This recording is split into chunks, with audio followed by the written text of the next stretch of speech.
आप रात में उठते हैं और गरीबों की देख रेख करते हैं। आपने हमारे बच्चों का पेट पाला, अल्लाह आपका पेट आपके बच्चों को आबाद रखे। हजरत उमर फारूक रोने लगे। उस औरत ने कहा तो आपने मुझे बहन कहा और आप रो रहे हैं। आपने मेरे घर में खुशियां दी हैं, बच्चों को खिलाया है और मेरी वजह से आपकी आंखों में आंसू। कहा नहीं मेरी बहन, तेरी वजह से आंसू नहीं, आंसू तो इन जुमलों से आए हैं कि तूने कहा कयामत के दिन में उमर का गरीबान पकड़ूंगी। वरना एक औरत कह देती थी रात के अंधेरे में, एक औरत रात के अंधेरे में। हजरत उमर ने देखा कि हांडी जल रही है। उस औरत के पतीली का ढक्कन खोल के देखा तो उसमें सिर्फ पानी गर्म हो रहा है और 2-3 पत्थर पड़े हुए हैं। उस औरत से पूछा, ये क्या है पानी के अंदर पत्थर? कहा कि मैं नहीं जानती ये कौन है। कहती है क्या करूं, बच्चे भूखे हैं, इनको तसल्ली दे रही हूं। आग जलती रहेगी, हांडी पकती रहेगी, पत्थर उबलते रहेंगे और इन बच्चों को इंतजार में, हाँ मेरी माँ खाना बना रही है, नींद आ जाएगी और भूखे सो जाएगी। बच्चों को धोखा दे रही हो तो क्या करूं, मेरे पास जब कुछ है नहीं। तुमने अमीरुल मोमिनीन से क्यों नहीं कहा, उमर से क्यों नहीं कहा? उस औरत का जवाब देखो क्या है। कहती है मैं उमर के पास क्यों जाऊं कहने के लिए, क्यों जाऊं मैं? उमर अमीर है, लोगों का जिम्मेदार है। उमर की ड्यूटी है ये पता लगाना कि किसके घर में चूल्हा जल रहा है और किसके घर में चूल्हा नहीं जल रहा है। मेरे भाई तुम गवाह रहना, हजरत उमर से ही कह रही है, मेरे भाई तुम गवाह रहना, कल कयामत के दिन मैं उमर का गरीबान पकड़ूंगी। हजरत उमर से कहा उसने, कयामत के दिन मैं उमर का गरीबान पकड़ूंगी। उमर बोले बहन, उमर को क्या मालूम तुम्हारी हालत का नहीं मालूम है तो मालूम करना चाहिए। ज्यादा पक्ष मत लो उमर का, ज्यादा पक्ष मत लो उमर का, चलो यहां से। हजरत उमर कहते हैं मेरी बहन तुम रुको, तुम बहन हो, मैं घर से कुछ इंतजाम करता हूं। ये नहीं बताया कि मैं ही उमर हूं। अंदर गए, दरबार खिलाफत में अपने गुलाम मसलम को जगाया। आटे की एक बोरी, घी वगैरह, अनाज वगैरह और उस जमाने में जो फल फ्रूट जो अनाज चलता था उसकी एक थैली ली, एक पीठ पे लादी, तेलों की अपने हाथ में लिया और चलने लगे। उनका गुलाम कहता है अमीरुल मोमिनीन ये क्या कर रहे हैं? आप हमारे आका हैं, मैं आपका गुलाम हूं, ये सारा बोझ उठाने के लिए मैं हूं, आप नहीं। हजरत उमर ने जो जवाब दिया सुनिए, वो इस मुल्क के जिम्मेदारों के लिए जरूरी है। हजरत उमर ने जवाब दिया नहीं नहीं नहीं नहीं, कयामत के दिन उस औरत ने मेरा गरीबान पकड़ने की बात कही, तुम्हारा नहीं, इसलिए इस गल्ले की बोरी को मैं ही अपनी पीठ पर ला दूंगा और मैं ही लेकर जाऊंगा। हजरत उमर उस गल्ले को लाद कर जाते हैं, अपने हाथ से आटा गूंथते हैं, अपने हाथ से सालन तैयार करते हैं, अपने हाथ से बच्चों को खाना खिलाते हैं, फिर उस औरत से कहते हैं बच्चों की माँ बहन तुम भी खाना खा लो। फिर उस औरत ने खाना खाया। जब हजरत उमर फारूक ने उन सबको खाना खिला दिया और वहां से जब आने लगे तो उस औरत ने पीछे से दामन पकड़ के कहा लोग कितने बेवकूफ हैं जो उमर को खलीफा बना देते हैं। उमर के अंदर खलीफा होने वाली कोई चीज नहीं पाई गई। अरे खलीफा बनने के लायक तो आप हैं, अमीरुल मोमिनीन तो बनने के लायक आप हैं। आप रात में उठते हैं और गरीबों की देख रेख करते हैं। आपने हमारे बच्चों का पेट पाला, अल्लाह आपका पेट आपके बच्चों को आबाद रखे। हजरत उमर फारूक रोने लगे। उस औरत ने कहा तो आपने मुझे बहन कहा और आप रो रहे हैं। आपने मेरे घर में खुशियां दी हैं, बच्चों को खिलाया है और मेरी वजह से आपकी आंखों में आंसू। कहा नहीं मेरी बहन, तेरी वजह से आंसू नहीं, आंसू तो इन जुमलों से आए हैं कि तूने कहा कयामत के दिन में उमर का गरीबान पकड़ूंगी। मेरी बहन मैं तुझे कैसे बताऊं कि मैं ही उमर हूं, अमीरुल मोमिनीन मैं ही हूं, और ये मेरी गलती है कि अब तक तेरे घर की खबरगिरी मैं नहीं कर सका।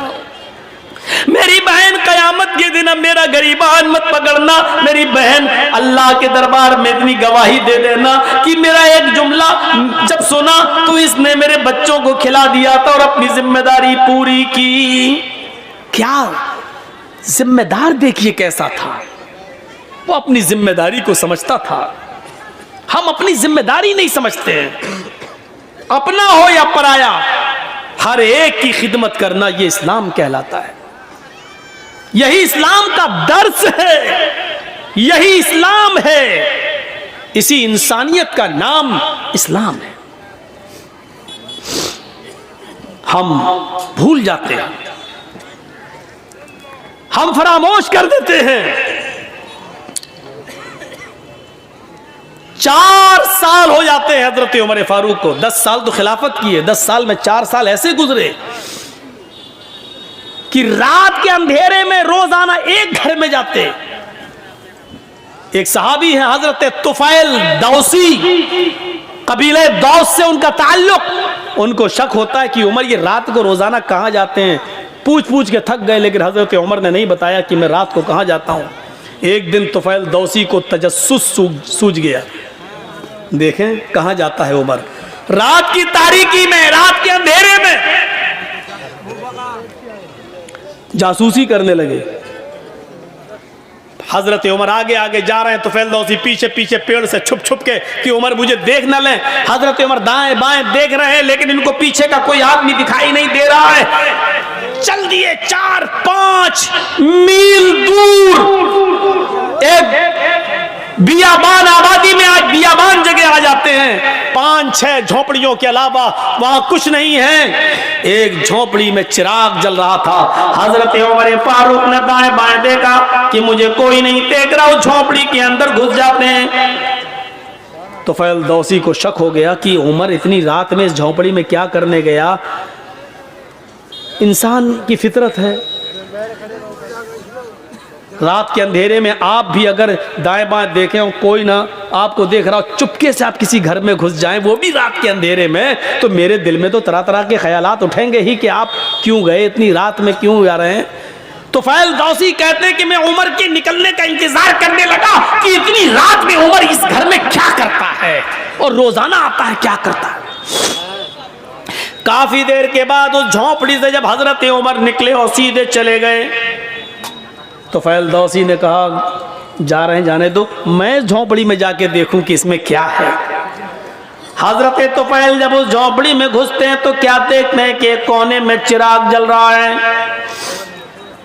उस चिराग के पास खजूर के पत्तों की बनी हुई एक चटाई बिछी हुई है। उस चटाई के ऊपर कोई लेटा हुआ है।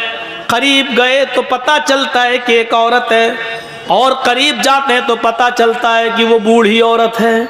और करीब गए तो क्या देखते हैं कि वो तो आंखों से अंधी है, दांत उसके मुंह में नहीं है और हाथों से कोड़ी और पैरों से लंगड़ी है। हजरत तुफैल उसके पास बैठ जाते हैं और कहते हैं माँ। उसने कहा जी क्या मैं तुमसे कुछ पूछना चाहूं तुम बताओगी। उसने कहा बोलो बेटा। कहा ये आदमी जो तुम्हारे पास आया है और अभी अभी यहां से गया है, ये कौन है, क्या तुम इसको जानती हो, क्या तुमने कभी इसको देखा है। कहा नहीं, मैं आंखों से अंधी हूं, मैं क्यों मैं कैसे देख सकती हूं। कहा मां मुझे जल्दी बताओ कि ये आदमी यहां आता है तो कम से कम तुम्हें बताया तो होगा कि मैं कौन हूं। कहा नहीं मेरे बेटे, ये आदमी यहाँ 4 साल से बराबर कंटिन्यू आता है, चाहे कितनी बारिश हो, चाहे कितनी आंधी हो, चाहे कितना तूफान हो, चाहे कुछ भी हो, लेकिन ये यहाँ जरूर आता है। लेकिन 4 साल से आज तक इसने मुझे अपना नाम नहीं बताया। यहाँ तो 100 रुपए मदरसे में चंदा देते हैं तो नाम के साथ देते हैं कि फला साहब ने दिया है। ऐलान करो मौलाना साहब, 1000 रुपए चंदा देते हैं तो उसमें भी हमें शोहरत चाहिए, फला ने दिया। और यहाँ बैठे रहते हैं कंपटीशन में, मेरा दुश्मन कितना दे रहा है, अगर उसने 1 दिया तो उसको दिखाने के लिए हम 1200 देंगे, हम 1500 देंगे। ये कंपटीशन है हमारे यहाँ, सब नेकी बेकार। ये सिस्टम ही पहली बात तो हमें गलत लगता है कि लाइए मौलाना साहब ये 100 रुपये लीजिए, मेरे अब्बू के लिए दुआ कर दी, अल्लाह उनको जन्नत दे। अरे आप मदरसे को चंदा दीजिए, आप दिल में नियत कर लीजिए कि मैं अपने बाप की तरफ से दे रहा हूं, आपको सवाब मिलेगा। मौलाना साहब से नाम ले लेकर क्यों दुआ करवा रहे हो? जर्जी साहब को अपने बाप को सवाब पहुंचाना है, जर्जी साहब 1000 रुपया देंगे, दिल में नियत है मैं अपने बाप की तरफ से दे रहा हूं, बाप को सवाब मिलेगा। 20 साल हो गई तकरीरें करते करते, यही बताते बताते, लेकिन नहीं बदली आ रही ये बात, नहीं वही धुर्रा चला आ रहा है, उसी पे हम चल रहे हैं। 4 साल हो गई, आज तक इसने मुझे अपना नाम नहीं बताया कि कौन है। अच्छा, बस ये कह देता है मैं तुम्हारा बेटा हूं, मैं तुम्हारा बेटा हूं। मैंने भी पूछना छोड़ दिया, बेटा जब नाम ही नहीं बताता तो क्या करूं। तो करता क्या है यहां, करता क्या है ये पूछ रहे हो? हाँ बेटे, इस आदमी के बहुत एहसान है मेरे ऊपर। कहा माँ बताओ ना क्या करता है? कहा मैं हाथों से कोड़ी हूँ, पैरों से लंगड़ी हूँ, आंखों से अंधी हूँ, मुंह में मेरे दांत नहीं है, मैं चल फिर नहीं पाती हूँ, इसी चटाई से एक पलटी खाती हूँ, करवट बदल कर मैं नीचे आ जाती हूँ, और इसी जगह पर मैं लेटे लेटे लेटरीन कर लेती हूँ, यही लेटे लेटे मैं लेटरीन कर लेती हूँ, और फिर पलट कर मैं इसी जगह चटाई पर आ जाती हूँ। ये जो आदमी, जो लड़का है, ये जो आता है यहाँ, ये सबसे पहले चिराग जलाने के बाद सबसे पहले मेरी लेटरीन साफ करता है, मेरे घर को धोता है, जहां जहां मेरा पेशाब और पायखाना पड़ा होता है सबसे पहले ये उसको साफ करता है। अमीरुल मोमिनीन, 22 लाख मुरब्बा मील पर हुकूमत करने वाली शख्सियत। मोदी जी सिर्फ हिंदुस्तान के हैं, हजरत उमर ने इतनी बड़ी हुकूमत, इतने बड़े रकबे पर हुकूमत की थी। उस वक्त इराक, ईरान, मिस्र, शाम, फिलिस्तीन, आज़रबाईजान, उर्दून, चाइना, मराकश, सीरिया, ये सारे मुल्क उसमें शामिल थे, और इन तमाम मुल्कों का अकेला एक हाकिम था जिसका नाम था उमर। इतनी बड़ी खिलाफत का मालिक, और सूरत हाल एक नाबीना, पैरों से लगड़ी, हाथों से कोड़ी, दांतों से बिल्कुल खाली और आंखों से अंधी एक बूढ़ी औरत के घर से उसकी लेटरीन और पेशाब और पायखाना साफ करता है। उसके बाद मेरे कपड़े चेंज करता है, मुंह हाथ धुलने की जरूरत होती है मुझे मुंह हाथ धुला देता है, नहलाने की जरूरत होती है तो मुझे गुस्ल देता है, कपड़े चेंज कराता है, फिर मेरे जिस्म से उतरे हुए पुराने या गलते कपड़े यही कुएं के पास बैठकर उसको वो धोता है और सूखने के लिए डाल देता है। उसके बाद इसी जगह पर चूल्हा जलाता है, खाना बनाता है, लकड़ियों को फूंक फूंक कर उसका धुआं उसकी आंखों में जाता है, लेकिन ये सब करता है। मैं दांत नहीं है, अपने मुंह में वो चबाता है, उसको नरम करके फिर वो मेरे मुंह में डालता है, और जब तक मेरा पेट नहीं भर जाता वो यहां से जाने का नाम नहीं लेता। हजरत तुफैल दौसी चीख पड़े, अमीरुल मोमिनीन मैं तुम्हें क्या समझ रहा था और तुम क्या निकले। अमीरुल मोमिनीन मैं तुमसे नेकियों में कभी आगे नहीं निकल पाऊंगा। माँ जानती हो वो कौन है? वो अमीरुल मोमिनीन है, वो उमर फारूक हैं? सिटी गुम। फिर तुफैल दौसी तेज स्पीड में घर से निकलते हैं और उमर फारूक के घर की तरफ जाते हैं। उमर फारूक के घर के बाहर जो एक दरवाजा था जहां वो लोगों की फरियाद सुनते थे, उसी दरवाजे के बाहर जो रूम था, उसी रूम में हजरत उमर फारूक बैठे हैं और तहज्जुद की नमाज पढ़ने के बाद अपने दोनों हाथ उठाकर ये दुआ मांग रहे हैं, रब्बना सिर्फ अन्ना अज़ाब जहन्नम, रब्बना सिर्फ अन्ना अज़ाब जहन्नम इन्ना अज़ाबहा काना गरामा, रब्बना सिर्फ अन्ना अज़ाब जहन्नम इन्ना अज़ाबहा काना गरामा। आय अल्लाह, हमसे जहन्नम का अजाब हटा ले, हमें जहन्नम के अजाब से दूर कर दे। तेरा अजाब हम भुगत नहीं पाएंगे, तेरा अजाब हम सह नहीं पाएंगे, तेरा अजाब हम बर्दाश्त नहीं कर पाएंगे। फिर दुआ मांगते, रब्बना सिर्फ अन्ना अज़ाब जहन्नम इन्ना अज़ाबहा काना गरामा। पीछे से तुफैल दौसी टोकते हैं और कहते हैं, रात में बूढ़ी औरत का पेशाब व पायखाना साफ करने वाला, रात में बूढ़ी औरत के कपड़े धुलने वाला, रात में बूढ़ी औरत के लिए खाना बनाकर खिलाने वाला, रात के अंदर बूढ़ी औरत की खिदमत करने वाला, अमीरुल मोमिनीन आए उमर, अगर तुम जहन्नम में चले गए तो फिर जन्नत में कौन जाएगा? रात की तारीकी में 4 साल से ये खिदमत करने वाला शख्स अगर जहन्नम में चला गया तो फिर जन्नत में कौन जाएगा? हजरत उमर फारूक दुआ मांगते मांगते पीछे देखते हैं, सामने तो फैलदौसी हैं, आसमान पर हाथ उठाए हुए नजरें आसमान पर जमाते और कहते हैं, अल्लाह 4 साल से जो नेकी मैं सिर्फ तेरे लिए कर रहा था, जो काम मैं तेरे लिए कर रहा था, तुझे राजी करने के लिए कर रहा था, आज उस राज को फाश कर दिया गया, आज मेरी बात दूसरे को मालूम हो गई, आज ये नेकी पता चल गई, और अल्लाह मैंने इसको नहीं बताया, इसने पीछा कर करके खुद पता कर लिया।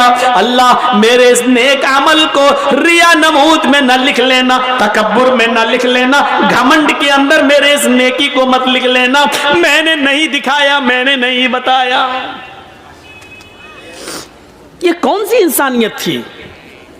यहां तो बस नमाज पढ़ के निकलते हैं, दाढ़ी पे हाथ फेरते हुए समझते हैं हमने बहुत बड़ा एहसान कर दिया अल्लाह के ऊपर। आए मगरिब नमाज पढ़ने गए थे, नमाज पढ़ने गए थे, नबी मस्जिद से निकले नमाज पढ़ के, ऐसा लगता है जैसे अल्लाह के ऊपर कितना बड़ा एहसान करके आ रहा है यार। सिर्फ नमाज पढ़ लेने से मेरे भाइयों जन्नत नहीं मिल जाती है, आपको उसके लिए इंसानियत भी अपनाना पड़ेगी, अल्लाह के हुकूक भी अदा करना और बंदों के हुकूक भी अदा करना। हम बंदों के हुकूक क्या अदा करेंगे? क्या हमारे मियाँ बीवी के हुकूक, बच्चों के हुकूक हम अदा करते हैं? हम अपने घर में उनके हुकूक अदा नहीं करते। एक शख्स हजरत उमर फारूक के पास आया, अपनी बीवी की शिकायत करना थी उसको।